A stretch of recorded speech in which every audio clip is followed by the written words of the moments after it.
तो हम आ जाते हैं पाकिस्तान और साउथ अफ्रीका की सीरीज अभी जारी है। T20 स्क्वाड का आज ऐलान हो गया है। मैं पहले थोड़े से नाम अपने देखने वालों के लिए भी बता देता हूं, उसके बाद आपकी राय मैं लूंगा कि आपकी नजर में ये स्क्वाड जो है वह किस तरह से बना है। जी, कप्तान होंगे बाबर आजम, हैदर अली ओपनर उनके साथ रखे गए हैं, शायद ये दो ही ओपनर रखे गए हैं। खुशदिल शाह, हुसैन तलत, दानिश अजीज, आसिफ अली, इफ्तिखार अहमद, मोहम्मद नवाज, जफर गौहर, फहीम अशरफ, आमिर यामीन, अम्माद बट, ये तीन ऑलराउंडर एक की तरह के रख लिए गए हैं। मोहम्मद रिजवान और सरफराज अहमद विकेट कीपर्स होंगे। शहीन शाह अफरीदी, हारिस रऊफ, मोहम्मद हसनैन, हसन अली, उस्मान कादर और जाहिद महमूद को जी फाइनली पाकिस्तान की T20 टीम में शामिल कर लिया गया है। तो ओवरऑल आप इस स्क्वाड को किस तरह से माजिद भाई देखते हैं?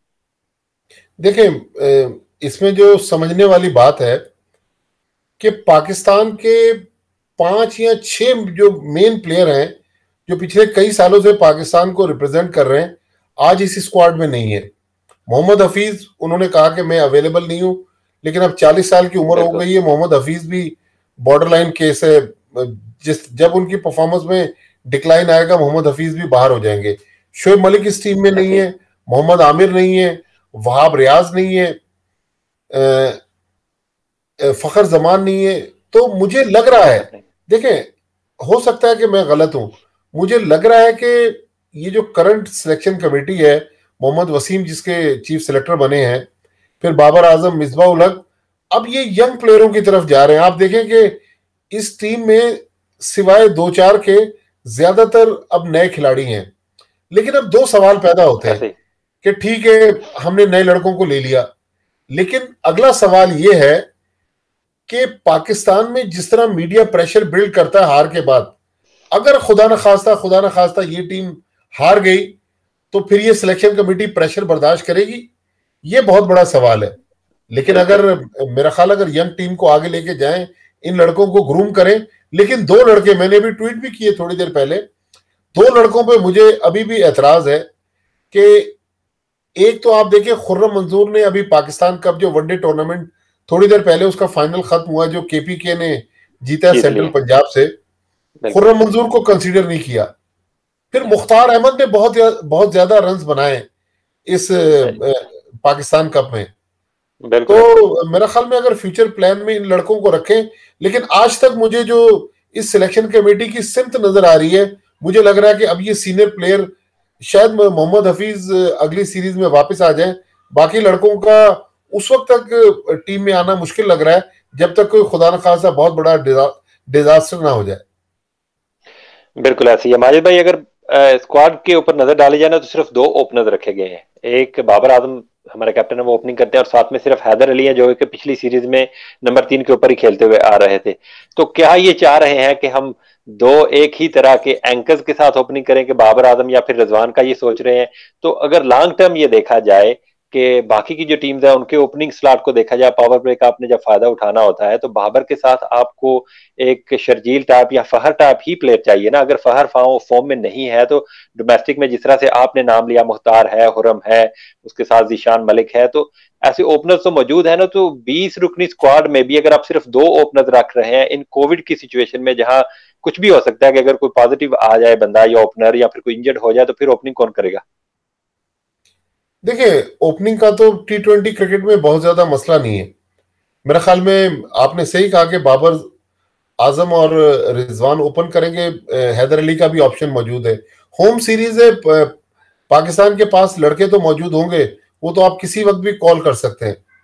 लेकिन आजम खान जो मोइन खान के बेटे हैं, उनको मेरे ख्याल में होना चाहिए। देखें, अब वो कह रहे हैं कि शर्जील खान और आजम खान को कहा गया कि आप वजन कम करें, अपनी फिटनेस पे काम करें। देखिए, घरों पर रहेंगे, इनके वजन कम नहीं होंगे। इनको आपने फिट करना है, हाई परफॉर्मेंस सेंटर में लाहौर में बुलाएं, इनके डाइट पे बाकायदा चेक एंड बैलेंस रखें कि डाइट कंट्रोल कर रहे हैं या नहीं कर रहे।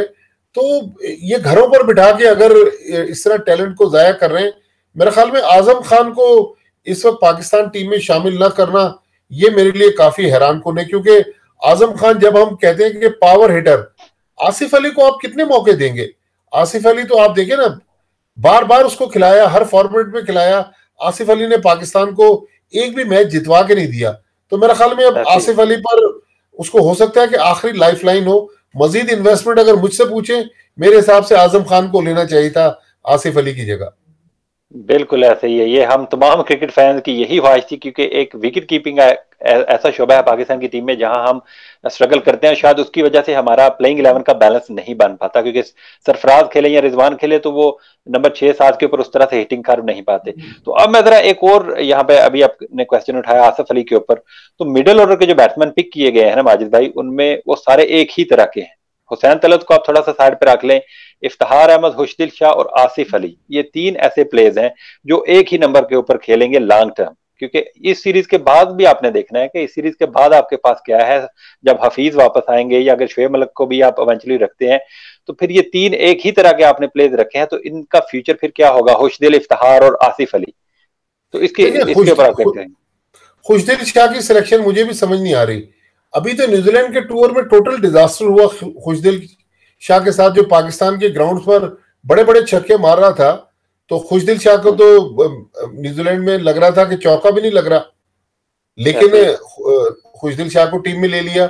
अगर आपने चलो यंगस्टर्स को ग्रूम करना है तो फिर अब्दुल्ला शफीक को आपने टेस्ट टीम में रखा, T20 टीम से बाहर कर दिया। तो थोड़ा सिलेक्शन कमेटी जिग जैग चल रही है। फिर इफ्तिखार अहमद को या तो आप खिलाएं या बाहर करें। इफ्तिखार अहमद का आज तक तो हमें ये नहीं समझ आया, मिसबाह लोग कहते थे कि ये 3D प्लेयर है, 3 डायमेंशनल प्लेयर की कोई एक सिमत हमें नजर नहीं आ रही ना। आज तक उन्होंने कोई बैटिंग में मैच नहीं पाकिस्तान को जितवा के दिया। तो मुझे देखें, अभी भी मेरी दुआ यही है, मेरे मुल्क की टीम है कि पाकिस्तान टीम जीत जाए, लेकिन अभी तक सिलेक्शन कमेटी की जो एक डायरेक्शन है ना, वो बहुत ज्यादा क्लियर नजर नहीं आ रही है। और आप देखिएगा, हो सकता है कि मैं गलत साबित हो जाऊं और पाकिस्तान टीम खुदा न खास्ता अगर रिजल्ट पाकिस्तान के फेवर में नहीं गए तो आप देखिएगा फिर पैनिक बटन दबेगा, ये सारे लड़के टीम के अंदर आ जाएंगे। बिल्कुल, हमेशा ऐसा ही होता है पाकिस्तान में। इसी तरह अब मुझे ये क्वेश्चन मार्क जो मुझे नजर आता है ना स्क्वाड के ऊपर, के एक ही तरह के 3-3 प्लेयर्स रखे गए हैं इस टीम में। तो जब कोई प्लेइंग 11 बनेगी तो वो किस तरह से बनेगी, या कोई कॉम्बिनेशन बनेगा तो वो किस तरह से बनेगा। इसी तरह जफर गौहर भी है और नवाज भी है, उसके साथ फिर 2 लेग स्पिनर्स भी हैं, उस्मान कादर भी और जाहिद की तो मुझे खुशी है कि उसको, जिसकी उसकी परफॉर्मेंस जिस तरह से रही है तो उसको रखा है। और एक लेग स्पिनर हमें चाहिए भी, जो कि अगर इंडिया में वर्ल्ड कप होता है तो वहां विकेट टेकिंग ऑप्शन हो। लेकिन नवाज और जफर गौहर ये दोनों एक ही तरह के प्लेयर हैं, तो आप इनको किस तरह से फिर जस्टिफाई, आप इस सिलेक्शन को किस तरह से करेंगे? देखिए, सबसे ज्यादा खुशी मुझे भी जाहिद महमूद की है कि सिंध का छोटा सा शहर है, दादू डिस्ट्रिक्ट है, और हमारे जो सिंध के चीफ मिनिस्टर हैं मुराद अली शाह, वो भी दादू से बिलोंग करते हैं। तो काफी जब जाहिद महमूद इग्नोर हुआ तो जो सिंधी न्यूज चैनल थे और सिंधी अखबारात में काफी सख्त इस पर क्रिटिसिज्म हुआ पाकिस्तान क्रिकेट बोर्ड पर। जाहिद महमूद को बिल्कुल सही लिया। उस्मान कादिर जिम्बाब्वे की जो सीरीज थी उसमें मैन ऑफ द सीरीज थे। देखिए, अभी तक ये कोई सवाल नहीं उठा रहा कि इमाद वसीम क्यों आराम कर रहे हैं, वो आपके सेंट्रली कॉन्ट्रैक्टेड प्लेयर हैं। इमाद वसीम ने, मैंने जो मोहम्मद वसीम की प्रेस कॉन्फ्रेंस सुनी, उन्होंने कहा कि फैमिली के साथ टाइम गुजारना चाहते हैं, उन्होंने रेस्ट ले लिया है। और भाई, जब बिग बैश खेलने गए उनको पैसे मिल रहे थे, वहां रेस्ट लेते ना, पाकिस्तान के लिए रेस्ट ले रहे हैं, या तो आपने उनको ड्रॉप किया है। क्योंकि अगर आप देखें आखिरी जो वनडे था न्यूजीलैंड का, उसमें इमाद वसीम नहीं खेले थे। तो इमाद वसीम पे तो मुझे इसलिए रिजर्वेशन है कि इमाद वसीम के ना होने की वजह से नवाज आ गए, जफर गौहर आ गए। अभी आपने जफर गौहर को टेस्ट मैच खिलाया, फिर टेस्ट टीम से बाहर कर दिया, अब वनडे टीम में डाल दिया। तो मतलब बाज प्लेयर इस लिहाज से अपनी किस्मत लिखवा के लाए हैं कि उनको बार बार पाकिस्तान टीमों में मौका मिलता है। मेरे ख्याल में थोड़ा सा इसमें और क्लैरिटी लाना पड़ेगी सिलेक्शन कमेटी को। अभी तो होम सीरीज है, आप तजर्बे कर सकते हैं, लेकिन जब अवे सीरीज आएगी फिर इतना आसान नहीं होगा सिलेक्शन कमेटी के लिए। बिल्कुल ऐसे ही है। इसी तरह मैं जल्दी से आ जाऊंगा ऑलराउंडर की तरफ। तो ऑलराउंडर भी एक ही तरह के 3 रखे गए हैं, अमाद बात, आमिर यामीन जिनके ऊपर बहुत बात होती है, और फहीम अशरफ। मसला यह है कि एक ही तरह के प्लेयर्स रखे गए हैं ना, कि जैसे आप कह रहे हैं कि क्लैरिटी फिर नहीं है।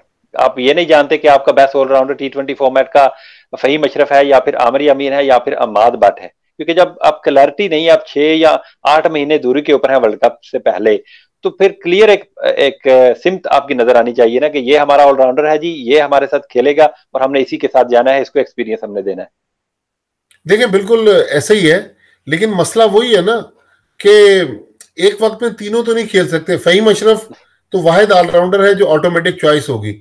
इमाद बट और आमिर यामीन में से मैं अभी इमाद बट को देख रहा था, T10 में बॉलिंग कर रहा था। इमाद बट अच्छा बॉलिंग बहुत अच्छी करवाता है, लेकिन मसला है कि आपका फास्ट बॉलिंग का अब क्या कॉम्बिनेशन होगा।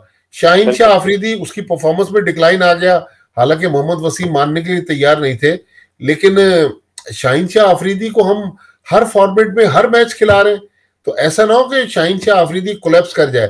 भाई शाहीन शाह आफरीदी को आप रेस्ट दे दें तो बात आपकी बिल्कुल ठीक है कि एक ही तरह के, लेकिन देखें सिलेक्शन कमेटी को बहरहाल क्रेडिट इस लिहाज से जाता है कि उसने नए लड़कों को चांस तो दिया। पास्ट में ये लड़के मिसबाह उल हक इनको लेने के लिए तैयार नहीं था, लेकिन आज मोहम्मद वसीम जब से चीफ सेलेक्टर आए बहुत सारे नए लड़के आए।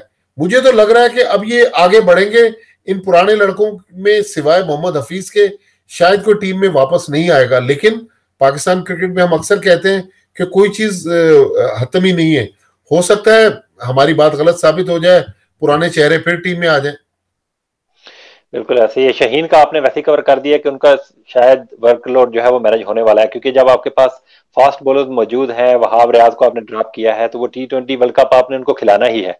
वो 2019 वाले वर्ल्ड कप की स्टोरी बनने वाली है कि अभी आप तो नहरें कर रहे हैं लेकिन वर्ल्ड कप से पहले आप लेके आएंगे। तो बेहतर नहीं था कि अगर शाहीन को रेस्ट देते और हारिस राव, वहाब रियाज और मोहम्मद हसनैन, ये जो हमारे बॉलर्स हैं, ये T20 फॉर्मेट खेलते, ताकि अभी PSL भी तमाम प्लेयर्स ने फुल खेलनी है, उसके बाद फिर बिजी ईयर है हमारा, तो ये एक आइडियल पोजीशन थी जहां हमारे ऐसे प्लेयर्स जिस तरह से शाहीन है कि उसको रेस्ट मिलती, फैमिली के साथ वो टाइम गुजार लेता, फिर PSL में आ जाता और फिर आगे जो क्रिकेट हमारी है वो लगातार खेलता रहता।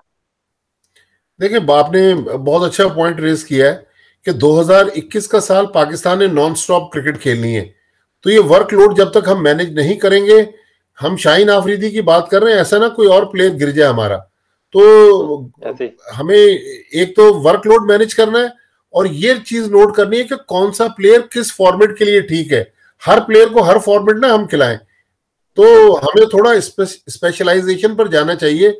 देखिए गोरों का सेटअप, आप इंग्लैंड में रहते हैं, इंग्लैंड की टीम आप देख लें, उनकी T20 टीम के लड़के टेस्ट टीम में नजर ही नहीं आते, टेस्ट मैच के लड़के वनडे टीम में नजर नहीं आते, वनडे का एक आध लड़का जो है T20 में होता है।